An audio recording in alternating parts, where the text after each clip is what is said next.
இப்போ இருக்க கோயம்புத்தூரில் இருக்க கிளைமேட்டுக்கு இந்த மாதிரி ஒரு சன்னா குழம்பு வச்சு சாப்பிட்டு பாருங்கள்.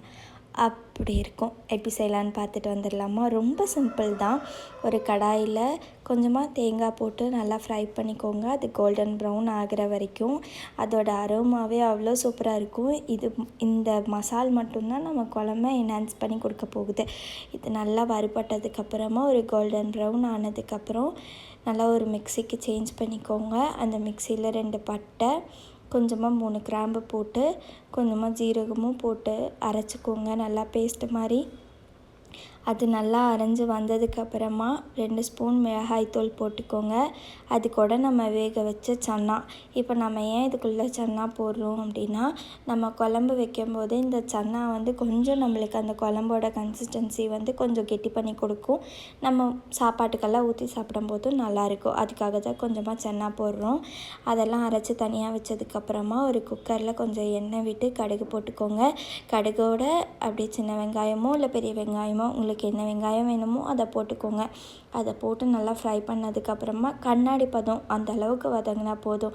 வதங்கினதுக்கப்புறம் 2 தக்காளி அறுத்து வச்சுருக்கேன். 2 தக்காளியுமே போட்டு நல்லா சாட்டே பண்ணிக்கோங்க. தக்காளி வேகிற அளவுக்கு கொஞ்சமாக உப்பு, மஞ்சத்தூள் இந்த 2த்தையும் போட்டு நல்லா சாட்டே பண்ணிக்கோங்க. தக்காளி ரொம்ப வேகணும்னு இல்லை, கொஞ்சம் வெந்தாலே போதும். அது கொஞ்சம் வெந்ததுக்கப்புறமா நீங்கள் அரைச்சி வச்ச பேஸ்ட்டை ஊற்றிக்கோங்க.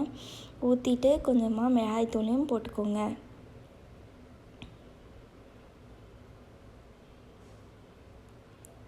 அரைச்சி வச்ச பேஸ்ட்டை ஊற்றுனதுக்கப்புறமா தேவையான அளவு தண்ணி ஊற்றிக்கோங்க.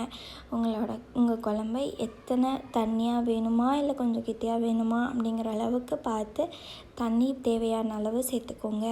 உப்பு பார்த்துட்டு உப்பு பத்தலை அப்படின்னா கொஞ்சம் உப்பு போட்டுக்கோங்க. நான் இன்றைக்கி சன்னா வேக வைக்கும்போது உப்பு போடாமல் வேக வச்சுருந்தேன். அதனால் அதிகமாகவே தான் இப்போ உப்பு நான் போட்டிருக்கேன். உப்பு அதிகமாக இருக்குது அப்படின்னு நீங்கள் ஃபீல் பண்ணிங்க அப்படின்னா ஒரு 2 உருளைக்கிழங்க கட் பண்ணி போட்டுவிட்டா கூட உப்பு கம்மியாக இருக்கிற மாதிரி இருக்கும். குக்கர் மூடி வச்சு ஒரு 3 விசில் விட்டுட்டு அதை எடுத்து சாப்பாடு கூடயோ சப்பாத்தி கூடயோ இட்லி சாம்பார் எது கூடயோ வச்சு சாப்பிட்டாலும் அவ்வளோ சூப்பராக இருக்கும். ட்ரை பண்ணிட்டு எப்படி இருந்ததுன்னு சொல்லி கமெண்ட்ஸில் சொல்லுங்கள். இதே மாதிரி நிறையா வீடியோஸ் பார்க்குறதுக்கு என்னோடய சேனல் சப்ஸ்கிரைப் பண்ணி வச்சுக்கோங்க. உங்களுக்கு அடுத்த டிஷ் என்ன வேணும் அப்படிங்கிறதையும் கமெண்ட்ஸில் சொல்லிடுங்க.